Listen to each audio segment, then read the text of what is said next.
Okay, 6 standard हम लोग 6 छठा लेसन हमने ऑलरेडी स्टार्ट किया था, तो जिसमें महात्मा गांधी जी ने अपने पुत्र को, जमनालाल जी को पत्र लिखा था और उनके सेहत के बारे में उन्होंने कुछ जानकारी देना शुरू किया था।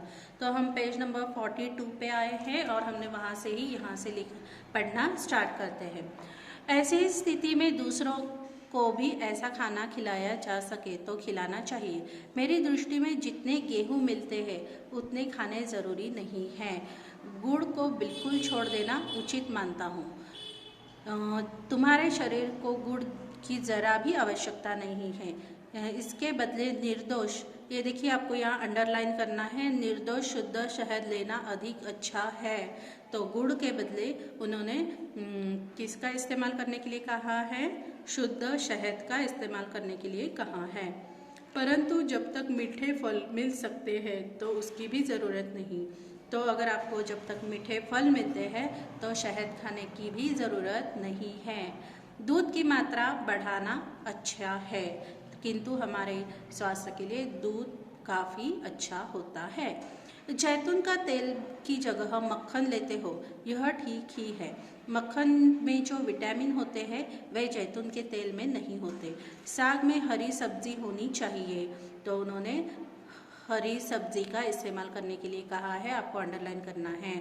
आलू वगैरह लगभग रोटी के स्थान लेते हैं, इनमें स्टार्च होता है, तुमको स्टार्च की कम से कम ज़रूरत है और इसीलिए क्या करना है, आपको आलू वगैरह सब्जियां आपको छोड़ने के लिए कहा है। और स्टार्च की कम से कम ज़रूरत है, इसीलिए जितनी होगी वह सब गेहूं से पूरी हो जाएगी। आपको पता है अगर हम गेहूं के आटे की रोटियां खाते हैं तो उसमें से हमें क्या मिलता है?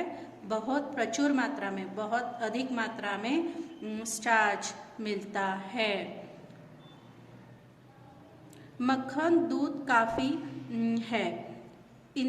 इसके घटाने बढ़ाने का आधार वजन के ऊपर है। वजन के स्थिर हो जाने तक और हजम होता रहे तब तक मक्खन की अथवा दूध की या दोनों की मात्रा बढ़ाते जाना चाहिए।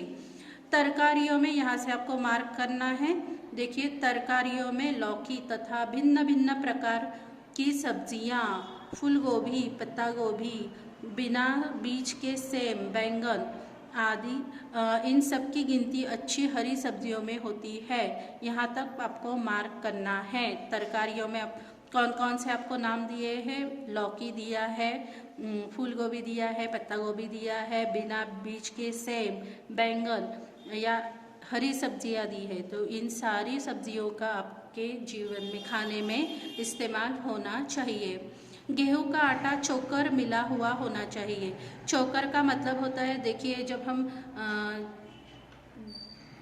आटा पीस कर लाते हैं, गेहूं पीस कर लाते हैं, तो लाने के बाद जब आपने देखा होगा कि आपकी मम्मा या माँ जब रोटियां बनाती है तो क्या करती है, वो आटा छन्नी होती है, याला मराठीत आपण हे म्हणतो चाळणी, त्या चाळणीने असं चाळून घेतात आणि त्यातनं काहीतरी असं खाली कोंडा म्हणतो आपण त्याला मराठीत, तो कोंडा खाली पडतो आणि मग तो वेगळा करून मग पीठ वापरतात। तो उसी प्रकार उसको ही चोकर बोलते हैं। तो इनका मानना है कि हमें वो अलग नहीं करना चाहिए, उसको साथ मिलाकर ही रोटियां बनानी चाहिए। यदि गेहूं बिल्कुल साफ करके पीसा गया हो तो उसका कोई भी अंश नहीं फेंकना चाहिए। वो जो नीचे चलनी जो छन्नी होती है जिसमें से वो नीचे गिरता है, वो सब रोटियों के लिए आवश्यक होता है, तो हमें वो फेंकना नहीं चाहिए। फल में ताज़े अंगूर, देखिए यहाँ पे आपको मार्क करना है। फल में ताज़े अंगूर, मौसम्बी, संतरा, अनार, सेब, अनानास लेने योग्य है। तो यहाँ है तक आपको मार्क करना है। कौन कौन से आपको फल खाने के लिए कहा है?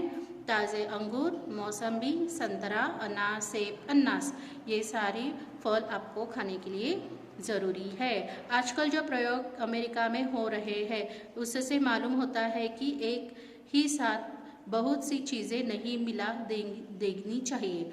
फल अकेला ही खाने से उसके गुण बढ़ते हैं। इसका मतलब है, देखिए कई जगह पे फल के साथ दूध देते हैं, तो फल और दूध ऐसे खाया जाता है।